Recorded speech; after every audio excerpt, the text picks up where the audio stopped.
नमस्कार। इंजीनियरिंग विषयों में रुचि बनाने और विषय समझ को मजबूत बनाने के लिए शुरू किए गए श्रीदेवी क्लासेज यूट्यूब चैनल पर एक बार फिर आपका स्वागत है। हमारी प्लेलिस्ट इलेक्ट्रिकल इंजीनियरिंग की एग्जाम सीरीज में विषय यूटिलाइजेशन ऑफ इलेक्ट्रिक पावर में आज समझते हैं इलेक्ट्रिक हीटिंग एलिमेंट्स की प्रॉपर्टीज के बारे में और जानते हैं अलग अलग मटेरियल्स कौन से हैं जो हम हीटिंग एलिमेंट्स के लिए इस्तेमाल कर रहे हैं। शुरू करते हैं आज का हमारा ये learning video electric heating elements के बारे में। एक हीटिंग एलिमेंट ऐसे मटेरियल या डिवाइसेज हैं, कई बार जो हमारी डायरेक्ट रेजिस्टेंस हीटिंग में जॉब इटसेल्फ है वो भी एक हीटिंग एलिमेंट जैसा काम करता है, जहां इलेक्ट्रिकल एनर्जी डायरेक्टली कन्वर्ट हो जाती है हीट या थर्मल एनर्जी में। और ये इसलिए होता है क्योंकि हमारे इस हीटिंग एलिमेंट मटेरियल या डिवाइसेज में इलेक्ट्रिक करंट का जो फ्लो है वो इंटरनल रेजिस्टेंस के अगेंस्ट होता है और इस प्रोसेस में जब किसी रेजिस्टेंस में करंट फ्लो होता है तो हीट प्रोड्यूस होती है। इसे हम जूल्स का हीटिंग इफेक्ट कहते हैं। इनफैक्ट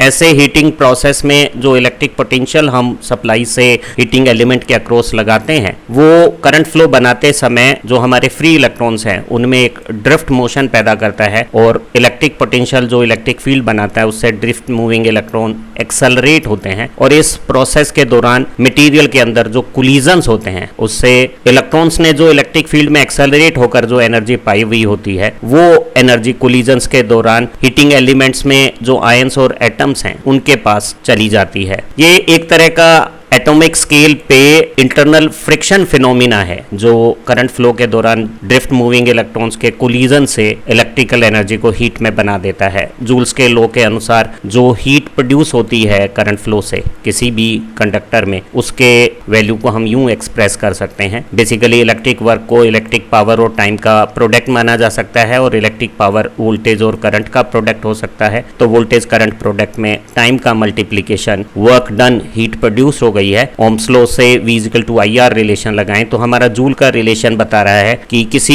फिक्स्ड रेजिस्टेंस में फिक्स टाइम में जो हीटिंग प्रोड्यूस हो रही है वो करंट के स्क्वायर प्रोपोर्शनल है। अर्थात अगर हम सर्किट में करंट फ्लो को डबल कर देते हैं तो हीट प्रोड्यूस 4 गुना हो सकती है। ये रिलेशन बता रहा है कि सेम टाइम और सेम करंट के साथ बड़ी रेजिस्टेंस वैल्यू के साथ हीटिंग ज्यादा होगी और यही रिलेशन ये भी बता रहा है कि सेम करंट और सेम रेजिस्टेंस के साथ अगर हम ज्यादा समय के लिए करंट फ्लो रेजिस्टेंस में बनाएंगे तो ज्यादा हीट प्रोड्यूस होगी। एक हीटिंग एलिमेंट में जो इलेक्ट्रिक हीट प्रोडक्शन प्रोसेस है वो ऑलमोस्ट 100% एफिशिएंट है क्योंकि जितना भी इलेक्ट्रिक सोर्स से हम एनर्जी सप्लाई करते हैं वो सारी की सारी डायरेक्टली जिस हीटिंग प्रोसेस में हमने चाहा है उसी में कन्वर्ट होती है। एक अच्छे हीटिंग एलिमेंट के पास बहुत सही कॉम्बिनेशन होना चाहिए इलेक्ट्रिकल, मैकेनिकल और केमिकल प्रॉपर्टीज का ताकि हम उससे चाहिए हुई हीटिंग एग्जीक्यूट कर सके। जरा जानते हैं कि एक हीटिंग एलिमेंट की इलेक्ट्रिकल, मैकेनिकल और केमिकल प्रॉपर्टीज कैसी होनी चाहिए। एक इलेक्ट्रिक हीटिंग एलिमेंट की डिजाइन में जो सबसे सिग्निफिकेंट प्रॉपर्टीज हैं उनमें से एक रेजिस्टिविटी है। एक हीटिंग एलिमेंट में करंट फ्लो से हीट प्रोडक्शन के लिए उसमें इनफ इलेक्ट्रिक रेजिस्टेंस होना चाहिए, लेकिन ध्यान रहे कि इलेक्ट्रिक रेजिस्टेंस इतना भी नहीं होना चाहिए कि वो इंसुलेटर बन जाए और उसमें करंट फ्लो भी हमारी नॉर्मल वोल्टेज से पॉसिबल ना रहे। जो इलेक्ट्रिक रेजिस्टेंस है वो रेजिस्टिविटी के साथ लेंथ के मल्टीप्लिकेशन और क्रॉस सेक्शन एरिया के डिवीजन से आता है और हमें किसी स्पेसिफाइड रेजिस्टेंस के लिए अगर हमारी मटेरियल में रेजिस्टिविटी ज्यादा होगी तो लेंथ को ज्यादा नहीं लेना पड़ेगा, एरिया को भी छोटा नहीं करना पड़ेगा। अगर हम किसी हीटिंग एलिमेंट की लेंथ इंक्रीज करते हैं तो वो हैंडलिंग की परेशानियां हैं और अगर उसका क्रॉस सेक्शन एरिया हमें कम करना होता है तो वो न केवल मैकेनिकली कमजोर होता है, उसके सरफेस से हीट डेसिपेशन भी मुश्किल हो सकता है। तो हमें sufficient cross section area maintain करते हुए बिना लेंथ बढ़ाए अगर इनफ रेजिस्टेंस चाहिए तो वो हायर रेजिस्टिविटी से आएगा। तो एक अच्छे हीटिंग एलिमेंट के लिए रेजिस्टिविटी की वैल्यू हाई हो जानी चाहिए। तो जो कॉपर, सिल्वर जैसे गुड कंडक्टिविटी वाले मटेरियल हैं जिनकी रेजिस्टिविटी कम है वो अच्छे हीटिंग एलिमेंट्स नहीं हो सकते। वहीं जो एलॉयज हैं नाइक्रोम या कैंथल जिनकी रेजिस्टिविटी अच्छी है वो बढ़िया हीटिंग एलिमेंट हो सकते हैं। एक हीटिंग एलिमेंट्स को गर्म स्थितियों में काम काम करना होता है, तो गर्म कंडीशंस में भी उसका जो रेजिस्टेंस है ऑक्सीडेशन के खिलाफ, वो हीटिंग एलिमेंट की एक बहुत नेसेसरी रिक्वायरमेंट है। जब हीट से टेम्परेचर इंक्रीज हो जाता है तो चाहे मेटल हो या सिरेमिक्स हो, उनमें ऑक्सीडेशन की पॉसिबिलिटीज ज़्यादा हो जाती हैं। ऑक्सीडेशन प्रोसेस है वो एक्सेलरेट हो जाता है हॉट कंडीशंस में। ऑक्सीडेशन के प्रोसेस से हमारा हीटिंग एलिमेंट है वो कंज्यूम होता है और उससे जो हीट प्रोड्यूस करने की उसकी जो कैपेसिटी है वो कम होती जाती है। और अगर ऐसा ऑक्सीडेशन लगातार हो तो उसके स्ट्रक्चर में ऐसी खामियां आ जाती हैं कि वो ठीक से काम नहीं कर पाएगा और उसकी वर्किंग लाइफ है वो खत्म हो जाएगी। अक्सर एक अच्छे हीटिंग एलिमेंट के मटेरियल पे ऑक्सीडेशन से एक passive protective oxide layer form कर जाती है, जिससे फर्दर ऑक्सीडेशन रुक जाता है और ये लेयर है वो मटेरियल को डैमेज नहीं करती है, उसको प्रोटेक्ट करके रखती है। तो हमारे जो मेटेलिक एलिमेंट्स हैं, चाहे वो कैंथल हो या नाइक्रोम हो, उन पर इस तरह की जो प्रोटेक्टिव ऑक्साइड लेयर है वो ऑक्सीडेशन को रिड्यूस करके हमारी हीटिंग एलिमेंट की वर्किंग लाइफ को अच्छा रखती है। जो हमारे सिरेमिक बेस्ड हीटिंग एलिमेंट्स हैं उनमें सिलिका ऑक्साइड्स या एल्यूमिना ऑक्साइड्स की जो लेयर बनती है वो एक प्रोटेक्टिव लेयर का काम करती है और वो फर्दर ऑक्सीडेशन को रिड्यूस करती है और इस तरह के लेयर बनना सिरेमिक हीटिंग एलिमेंट्स में बहुत कॉमन है। लेकिन कुछ हीटिंग एलिमेंट्स ऐसे भी हैं हमारे, जैसे ग्रेफाइट, टंगस्टन वगैरह, वो रेडिली ऑक्साइड हो सकते हैं। तो ऐसी स्थितियों में उन्हें जब हम इस्तेमाल करते हैं तो या तो उनका इस्तेमाल वैक्यूम कंडीशंस में, वैक्यूम फर्नेसेस में किया जाता है, और या फिर ऐसे एटमॉस्फेरिक कंडीशंस में किया जाता है जिसमें ऑक्सीडाइजिंग एजेंट्स ना हो, तो हमारे ग्रेफाइट, टंगस्टन जैसे जो हीटिंग एलिमेंट्स हैं वो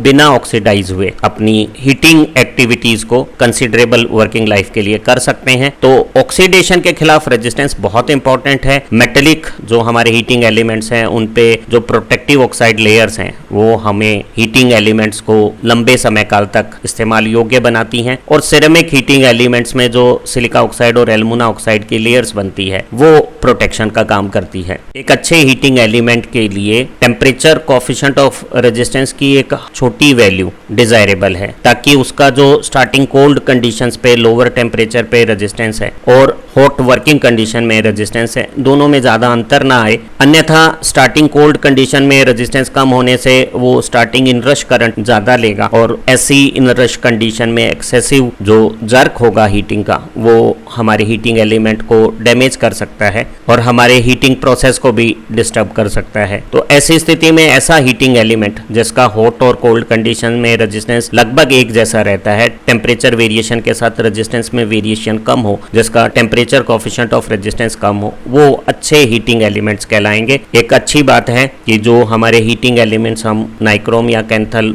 एलॉय मटेरियल यूज करते हैं उनकी न केवल रेजिस्टिविटी ज़्यादा है, उनकी टेम्परेचर कोएफिशिएंट ऑफ रेजिस्टेंस भी कम है, तो दोनों प्रॉपर्टीज इन मटेरियल में मैच हो गई है। हीटिंग एलिमेंट की इलेक्ट्रिक प्रॉपर्टीज में रेजिस्टिविटी का हाई होना, टेम्परेचर कोएफिशिएंट ऑफ रेजिस्टेंस का कम होना तो डिजायरेबल है ही। हीटिंग एलिमेंट की कुछ मैकेनिकल प्रॉपर्टी भी हमें डिजायरेबल चाहिए और उसमें से एक रिक्वायर्ड प्रॉपर्टी डक्टिलिटी है। डक्टिलिटी किसी मटेरियल की वो प्रॉपर्टी है जिससे उसकी मनचाही शेप बनाई जा सकती है। तो हम हीटिंग एलिमेंट्स को ड्रॉ करके वायर की फॉर्म में या किसी मनचाही शेप में दे सकते हैं और ऐसा करते समय एक डक्टाइल मटेरियल की जो टेंसाइल स्ट्रेंथ है वो भी कम नहीं होती। तो एक अच्छे हीटिंग एलिमेंट को डक्टाइल होना चाहिए ताकि उसके वायर्स या मनचाही शेप बनाई जा सके और उसकी टेंसाइल स्ट्रेंथ भी इस तरह की प्रोसेसिंग में कमजोर नहीं होगी। वो अगर छोटे क्रॉस सेक्शन का भी है तब भी उसमें टेंसाइल स्ट्रेंथ गुड इनफ बनी रहेगी। एक अच्छे हीटिंग एलिमेंट में क्रीप रेजिस्टेंस होना चाहिए। जब वो गर्म टेम्परेचर कंडीशंस पर भी है तब भी हीटिंग एलिमेंट अपनी फॉर्म और शेप को मेंटेन रखे, ये जरूरी है। अक्सर जब हम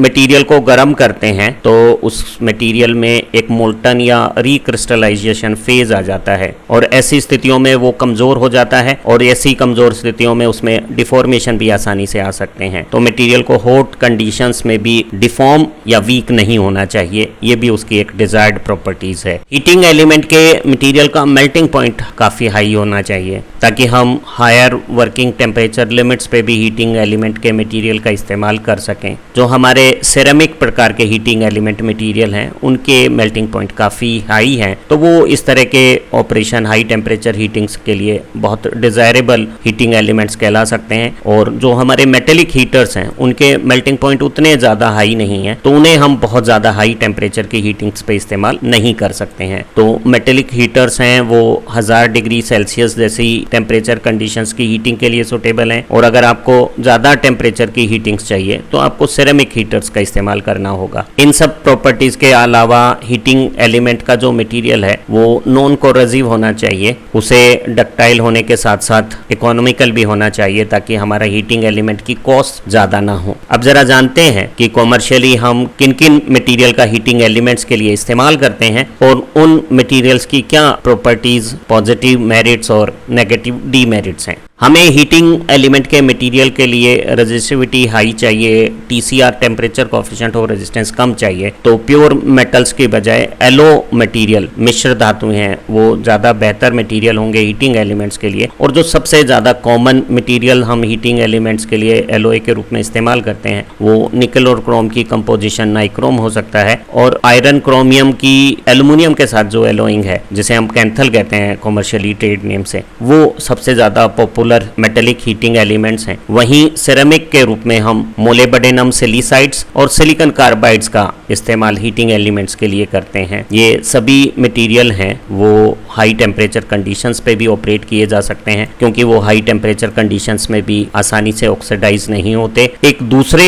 हीटिंग एलिमेंट की कैटेगरीज में ऐसे मटेरियल हैं जो ऑक्साइड हो सकते हैं लेकिन उनके मेल्टिंग पॉइंट बहुत ज़्यादा हाई हैं और उन्हें हम हीटिंग एलिमेंट्स के लिए स्पेसिफिक कंडीशंस में इस्तेमाल भी करते हैं। और उस लिस्ट में ग्रेफाइट है जो कार्बन का एक फॉर्म है, मोलिब्डेनम मेटल है जिसका मेल्टिंग पॉइंट हाई है, और टंगस्टन है जिसका मेल्टिंग पॉइंट हाईएस्ट है। इसके साथ हम टेंटलम का भी इस्तेमाल कर सकते हैं। ये सभी मटेरियल, ग्रेफाइट हो चाहे टंगस्टन हो या मोलिब्डेनम टेंटलम हो, ये हाई टेम्परेचर कंडीशंस पे ऑक्सीडाइज हो सकते हैं, इसलिए इनका इस्तेमाल हम वैक्यूम इन्वायरमेंट में करते हैं या ऐसी फर्नेस कंडीशंस में, ऐसे एटमॉस्फेयर में करते हैं जहां पर ऑक्सीजन को हमने हटा लिया है और कोई दूसरी inert non oxidising gas hydrogen या नाइट्रोजन वहां हो सकती है। कॉमर्शियली लो टेम्परेचर की सारी डोमेस्टिक हीटिंग्स में जो निकल क्रोम का नाइक्रोम एलोय है वो सबसे ज़्यादा प्रचलित मटेरियल है हीटिंग एलिमेंट्स के लिए, क्योंकि ये बहुत अच्छा डक्टाइल है, इसकी रेजिस्टिविटी हाई है और इसका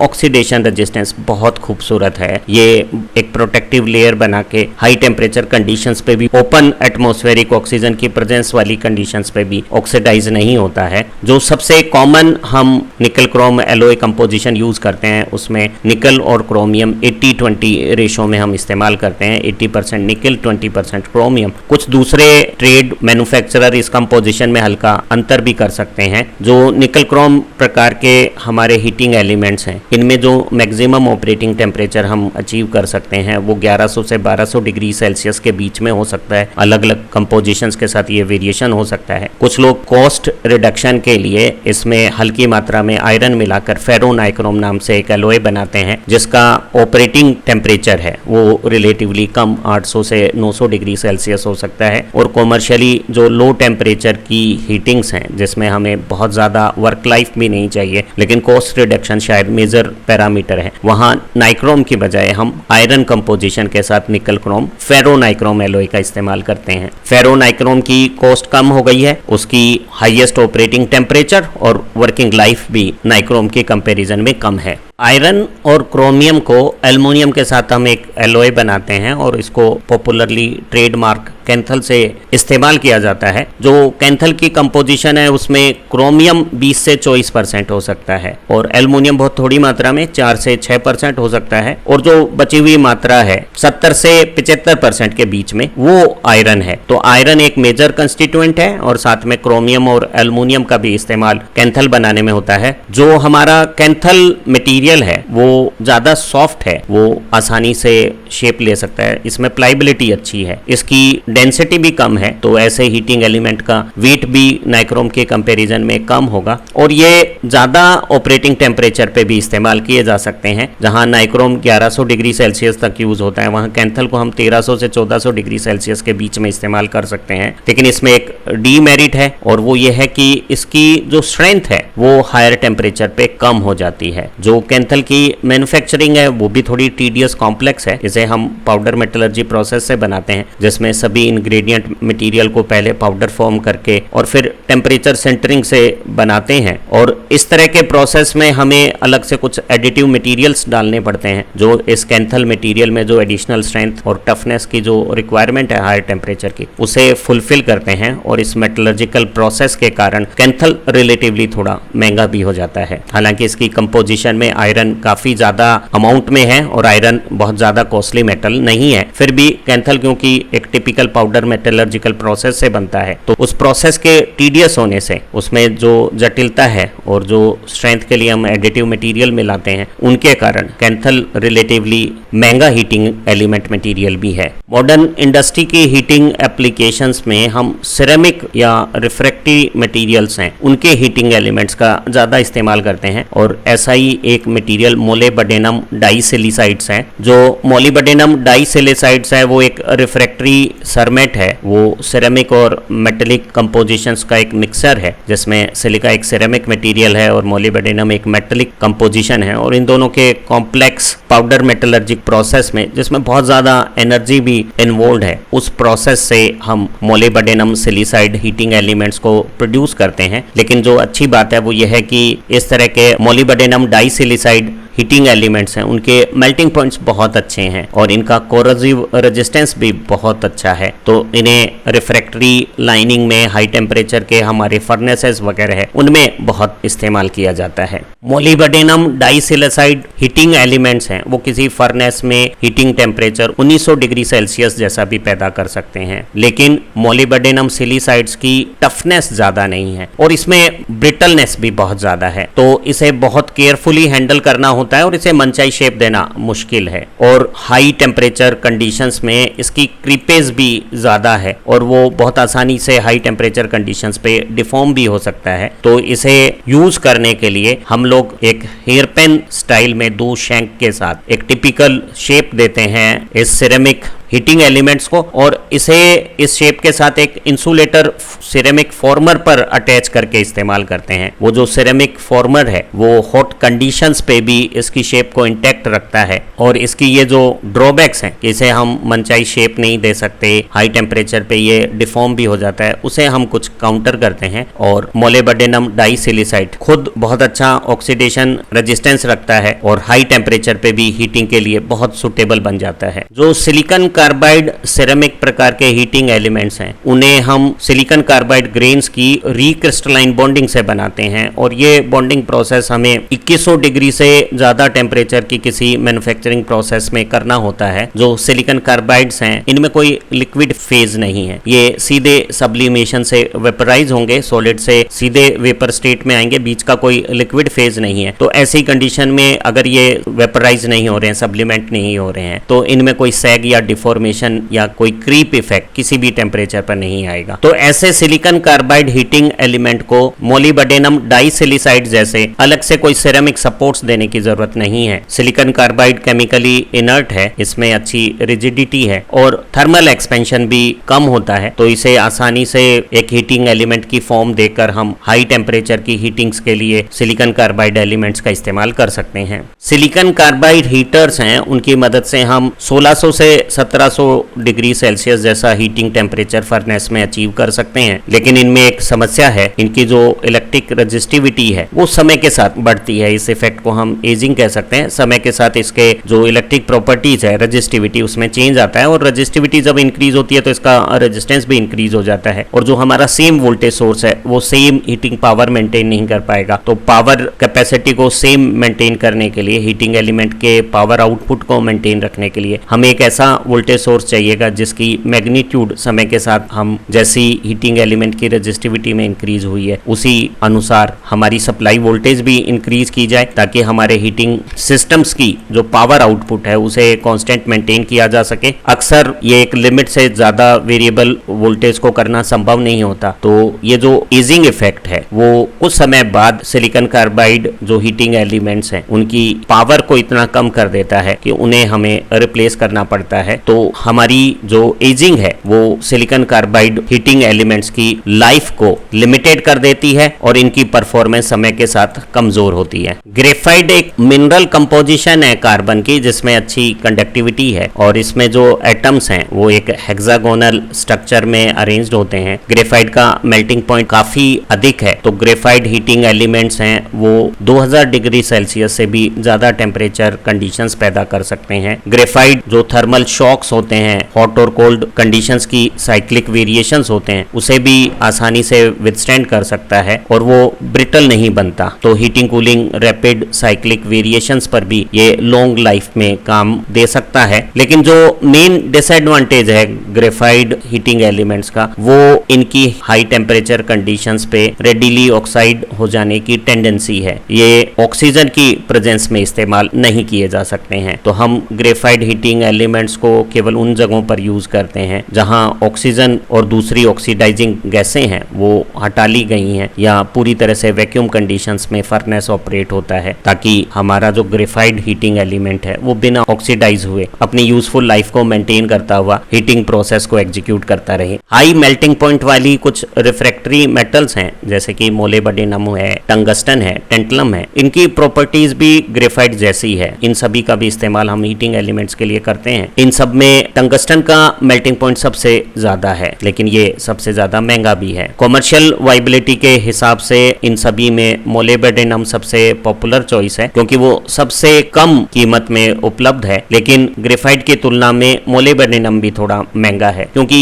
ग्रेफाइट केवल वैक्यूम या इनर्ट इन्वायरमेंट में इस्तेमाल हो सकता है। हम एक कॉम्प्रोमाइजिंग कंडीशंस पे ग्रेफाइट की बजाय मोलिब्डेनम या टंगस्टन या टेंटलम के भी रिफ्रैक्टरी मेटल्स ले सकते हैं, लेकिन ध्यान रहे इनमें भी ऑक्सीडाइजिंग होने की नेचर है, तो इनके भी ऑपरेशन में हमें ग्रेफाइट जैसी ही प्रिकॉशंस रखनी होगी। भले ये ग्रेफाइट जितनी तेजी से ऑक्सीडाइज ना हो। एक खास एप्लीकेशंस के लिए हीटिंग एलिमेंट की बात करते हैं। क्लोथिंग एप्लीकेशंस में ड्राइंग प्रोसेस के लिए जो हीटिंग एलिमेंट इस्तेमाल करते हैं वो positive thermal coefficient PTC material के होते हैं और एक पीटीसी रबड़ पॉली डाई मिथाइल सिलोक्सेन का बना होता है, जिसमें हम कार्बन के नैनो पार्टिकल भी साथ में मिलाते हैं। इसकी जो यूनिक प्रॉपर्टी है वो टेम्परेचर इंक्रीज होने पे जब अपना इलेक्ट्रिक रेजिस्टेंस इंक्रीज करती है तो करंट फ्लो को कम कर देती है और ऐसी कंडीशंस पे जो टेम्परेचर राइज है उस पर कंट्रोल हो जाता है और हम ऐसे मटेरियल को सेफली, जहां कंट्रोल टेम्परेचर कंडीशंस मेंटेन करना जरूरी है, वहां इस्तेमाल कर सकते हैं। ऐसा heating element initially full power draw करता है और जैसे जैसे गर्म होता है उसकी रेजिस्टिविटी बहुत तेजी से इंक्रीज होती है। उससे ऐसी कंडीशंस पे वो अपने आप को एक इंसुलेटर जैसा बिहेव करने लगता है और उसका करंट काफी कम होकर हीटिंग बहुत कम हो जाती है और इस तरह से हम टेम्परेचर को कंट्रोल कर लेते हैं बिना किसी फीडबैक लूप मैकेनिज्म के या सेंसर्स के भी ऑटोमेटिकली। तो कुछ ऐसी क्लोथिंग ड्राइंग एप्लीकेशन पे हम PTC rubbers poly di methyl siloxane का इस्तेमाल हीटिंग एलिमेंट्स के लिए करते हैं। उम्मीद है इस लर्निंग वीडियो से इलेक्ट्रिक हीटिंग एलिमेंट्स की प्रॉपर्टीज के बारे में आपकी समझ परीक्षा उपयोगी बनी होगी और अलग अलग हीटिंग एलिमेंट्स के एग्जाम्पल्स को भी आपने ठीक से समझ लिया होगा और इस तरह के परीक्षा में आने वाले प्रश्नों को बहुत खूबसूरत तरीके से आंसर देकर आप अच्छे अंक पाएंगे। इन्हीं उम्मीदों के साथ फिर मिलेंगे एक नई खूबसूरत लर्निंग वीडियो के साथ। Thank you very much.